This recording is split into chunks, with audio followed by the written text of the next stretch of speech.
Selam arkadaşlar. Size şimdi şahane bir kış çayı hazırlayacağım. Bu kış çayının en güzel özelliği dondurup buzlukta tutabileceğiniz.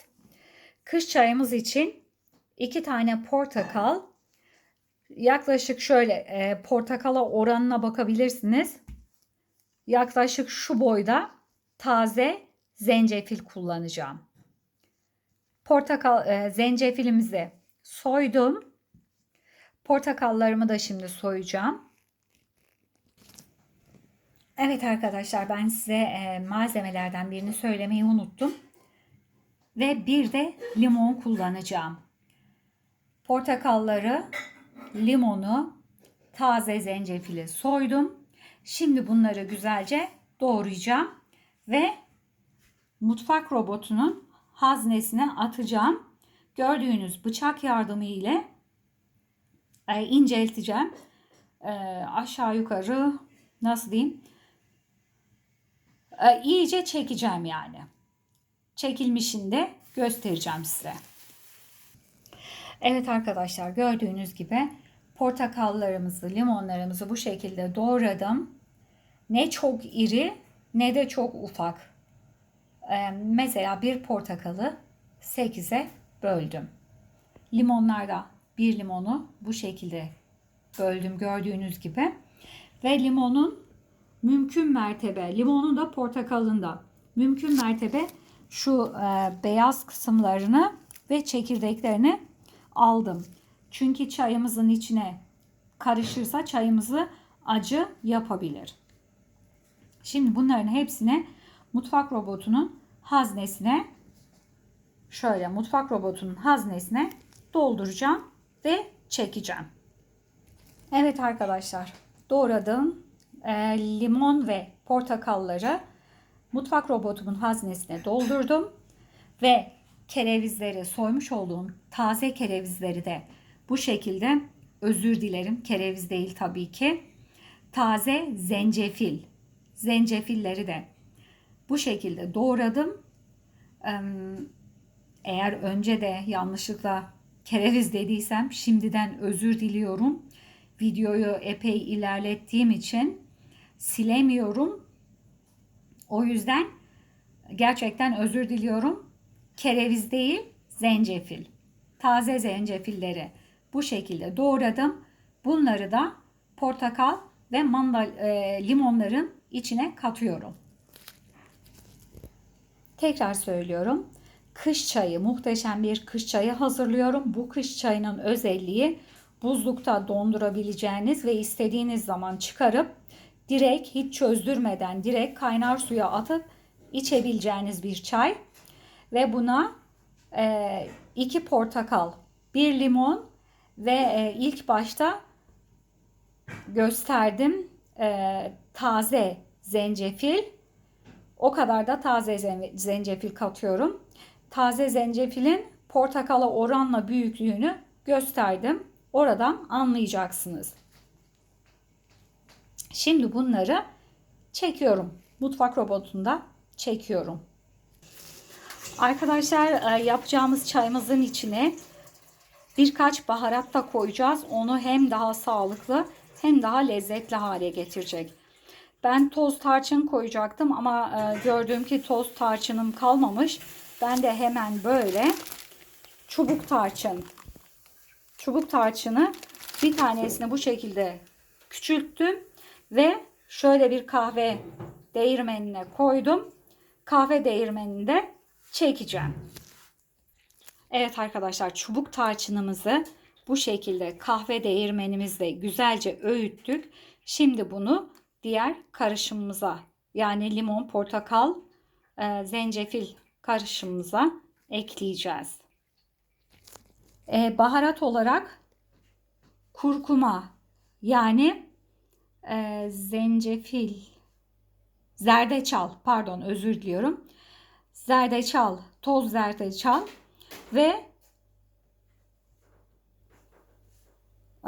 Toz zerdeçal ve biraz da karabiber atacağım. Tarçın ve zerdeçalı toz halinde koyacağım. Onları karıştırdıktan sonra çekeceğim ve kalıba aldıktan sonra biraz donduktan sonra onların üzerine, yani her dilimin üzerine bir veya iki tane gelecek şekilde top karabiber ve karanfil koyacağım. Evet arkadaşlar, mutfak robotundan geçirdim. Şu gördüğünüz kıvama geldi. Çok aşırı su haline getirmeyeceğiz. Şöyle birkaç saniye çektikten sonra şöyle şu kıvama gelince bunu isterseniz buzluğun kalıplarına, buz kalıplarına dökebilirsiniz. Ya da benim gibi şöyle buzluğa girebilen bir cam kaba koyabilirsiniz. Ben onu şimdi bu cam kaba koyacağım. Böyle tam taş gibi donmadan önce çıkaracağım. Dilimler haline getireceğim. Üzerlerine dediğim gibi her parçanın başına bir iki tane top karabiber, bir tane de karanfil koyacağım. Evet arkadaşlar, şöyle kalıp olarak kullanacağım cam kaba doldurdum. Şu kalınlıkta, yani şu yükseklikte oldu. Şimdi bunu buzluğa atacağım. Dediğim gibi bıçakla kesilebilir dereceye kadar donduracağım. Ondan sonra dilimleyeceğim ve top karabiberle karanfil koyacağım üzerlerine. Şu şekilde koydum. Kapağını kapattım. Şimdi bunu buzluğa atacağım. Şu an saat 19.54. Çıkardığım zaman da saati söyleyeceğim. Arkadaşlar şu ayrıntıyı da söyleyeyim.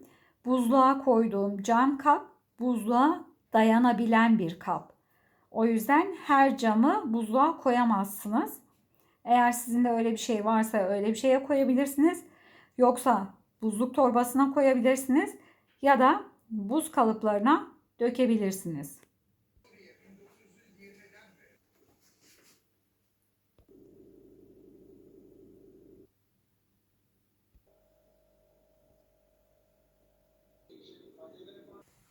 Evet arkadaşlar, saat 22.05 olmasına rağmen hala istediğim derecede donmadı. Ama videoyu sonlandırmam gerektiği için bu aşamada şöyle 1,5 santimetre kare, şöyle 1,5 santimetre kare genişliğinde kareler halinde kestim. Şimdi onlara birer karanfil, birer top karabiber, birer karanfil, iki top karabiber şeklinde batıracağım. Yani her küpe bir karanfil, iki top karabiber batıracağım. Ondan sonra tekrar artık tamamen donmaya bırakacağım.